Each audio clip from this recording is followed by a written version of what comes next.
네, 세대고통 순서입니다. 2월 22일자, 네, 23일 오전에 보내드립니다. 주간 실거래 가격이 늦게 반영이 됐네요.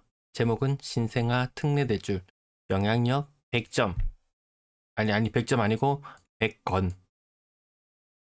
함께 살펴볼게요. 자, 건설사에서 돈 빌려달라고 제안을 합니다. 금리 8.5% 드린다고 합니다. 하지만 익십 PF 관련해서 이 대출금리 심하면 40% 이상입니다. 8.5% 이거 돈 떼일지도 모르는데 이거 누가 빌려주겠습니까? 200조 시장 이거 아무 걸로도 못 막습니다. 자, 0.12% 지난번보다 낙폭을 조금 키웠고요. 매매 전세 마찬가지. 매매는 지난주와 동률, 전세가 낙폭을 조금 키웠습니다. 세종시가 좀 오락가락하긴 하지만 낙폭을 키워 나가고 있다. 특례보금자리론 23년도에 총 대출 건수가 주택을 구입하기 위한 대출 건수가 11만 2천 건입니다. 이 중에서 인구 수로만 따진다면 대구가 한 5천 건 정도의 영향력을 미쳤다고 할 수 있을 겁니다. 근데 대출 총액 40조 중에서 4조를 대구가 땡겼었어요. 그래서 대구에 미친 영향력은 만 건 혹은 5천 건. 그래서 저는 그 중간 정도로 봅니다. 한 7,500건. 자, 그렇다면 신생아 특례 영향력은 얼마나 되는가? 지금까지 2,118건. 네. 제도가 시행되고 20일이 지났는데요. 2,118건. 예전에는 2만 건이었거든요. 2만 건. 특례보금자리론 할 때 2만 건이었어요. 지금 2,118건입니다. 특례보금자리론에 비해서 신생아 특례가 그 효과가 10분의 1에 불과하다라고 제가 설명드리는 부분이죠. 자, 그렇다면 지금 약 한 달 동안 4주, 3주, 4주, 네, 그 정도 기간 동안 인구 수로만 나눠서 환산해보면 대구에 끼친 영향력은 20분의 1, 2,100건의 20분의 1, 예, 100건 정도 영향을 미쳤습니다. 그래서 신생아 특례의 영향력 100점, 100점 만점에 100점이 아니고 100건, 그냥 100건, 한 달 동안 100건 정도 영향을 미친다, 이렇게 보면 됩니다. 거진 있으나 마냐한 대책이라는 거죠. 월평균 거래량 신생아 특례 효과 있긴 있다. 플러스 알파가 없어요. 이런 분위기로 가는 것 같습니다. 쿠팡 알리 감사합니다.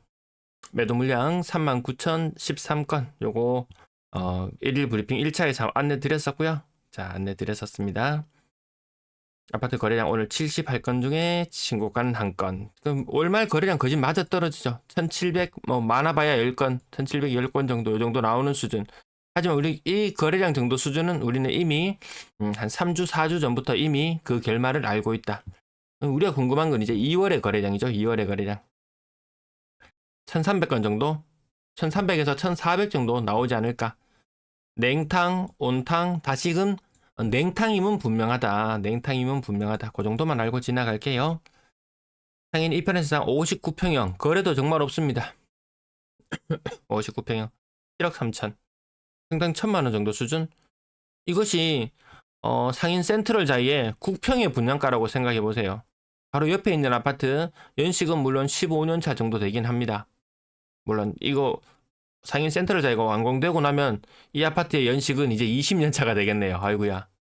근데 59평, 60평의 가격이냐? 바로 인접하고 있는 국평의 가격이냐?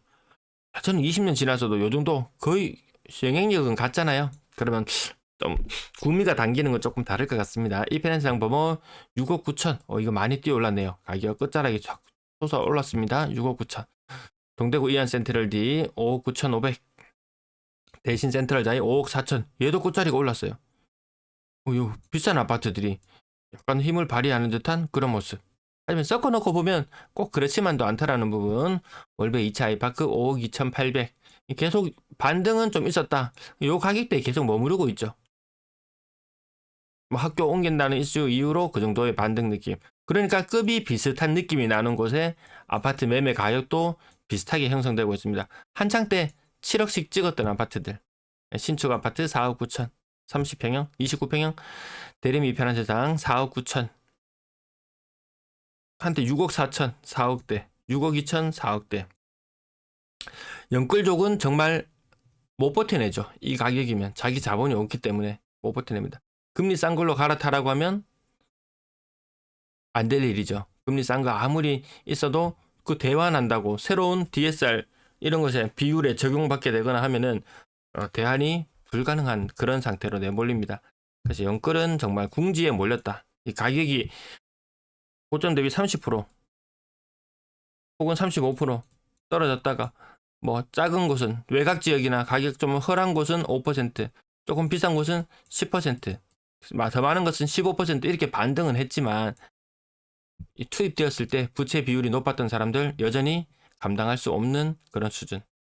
월성 프루지오 오늘 방송에서 여기도 생각하시고 월베 2차 아이파크도 생각하시고 몇 군데 남들이 이렇게 높은 가격 4억 중반하면 지금 대구에서 그 평균 훨씬 이상이죠. 평균 매매 가격이 뭐 3억 3천, 3억에서 3억 3천 정도니까 그 평균 이상 한 50% 정도 더 비싼 비용을 지불해야 되는 곳이냐, 아니면 완전 더 인기 지역이라서 뭐 100% 지불해야 되는 것이냐, 200% 지불해야 되는 것이냐, 그 능력에 따라서 맞춰서 가면 되지, 빚을 얼마나 키워서 맞춰서 간다? 그것은 그닥. 네. 여전히 크게 반등 못하는 모습들, 조금밖에 반등 못하는 모습들 보이잖아요. 66% 고점 대비. 고점 대비 66%. 여기는 그나마 63% 고점 대비 69%. 그래서 평균 30.5% 정도의 하락 느낌이 난다. 그런 말씀을 드리고요. 3억 이하의 아파트는 정말 하락률 많이 나타나 보입니다. 거의 40%에 근접한 이런 3억 이하의 아파트들로 갈수록 이런 것들이 더욱더 극명하게 많이 나타나더라. 네, 아침에 1부를 한번 해드려서, 어제 방송 1부를 해드려서 2부는 조금 시간을 단축시켜 볼게요. 건당 거래대금 요 정도입니다. 3억 2천, 3억 2천. 급이 조금 높은 아파트로 가려면 4억 중반, 아니면 그 다음은 뭐 5억 초중반. 네, 이 정도 느낌으로 이렇게 건너뛰어서 가면 됩니다. 거래량은 제법 많이 반등했죠. 냉탕에서 온탕으로 넘어갔습니다. 냉탕에서 온탕으로 3억 이하 비율이 많이 높아지고 있는 모습을 계속 지켜볼 수 있고요. 6억 이상 거래량은 이 느낌 한번 보실까요? 이미 11월에 거래량은 뛰어넘었죠. 거래량은 뛰어넘었는데 6억 이상의 거래량을 보시면은 그 11월 달의 거래량을 뛰어넘지 못했죠. 확실히 이 정책이나 모든 이런 것들이 다 반영이 됩니다. 네, 비율 떨어지고요. 이런 느낌이죠. 수성구에서 다른 곳들은 가격이 조금 싼 아파트들은 거래량이 이렇게 큰 빅 V, 자, 우측 상단이 높아지는 이런 V자를 보통 형성을 하는 것이 지금 많이 나타나는 패턴인데요. 거의 그런 모습이 다 나타나죠. 하지만 수성구는 보시면 6억 이상의 아파트들로 많이 포진되어 있다 보니까 이때 11월 달의 거래량을 1월의 거래량이 뛰어넘지 못하는 모습. 고가의 아파트들 거래 안 되면 수성구 타격했다고 말씀드렸죠. 6억 이상 아파트들 있는 곳들 타격이 생길 수밖에 없다. 그것이 뭐 분양권이 되었건 매매가 되었건 무엇이 되었건 간에 대출이 안 나오는 걸요. 자, 분양권 아직까지 자료가 나오고 있지 않습니다. 전세는 나오고는 있어요. 나오고는 있습니다. 자, 집계가 약간 좀 뒤죽박죽하긴 하지만 전세 거래량도 정상적으로 진행되고 있습니다. 그 일별 거래량 보시면은 1월 달과 2월 달 거래의 뭐 일별 거래량은 좀 비슷한 흐름. 근데 거래 일수가 이틀이 적다 보니까 뭐 조금 부족하긴 하죠. 1월에 비해서 2월의 거래량이 약간 줄어든 정도의 느낌이라고 보시면 되겠습니다. 평균 전세 가격 약간 빠지고 있는 모습. 자, 오늘은 여기까지 마무리할게요. 네, 시청 감사합니다.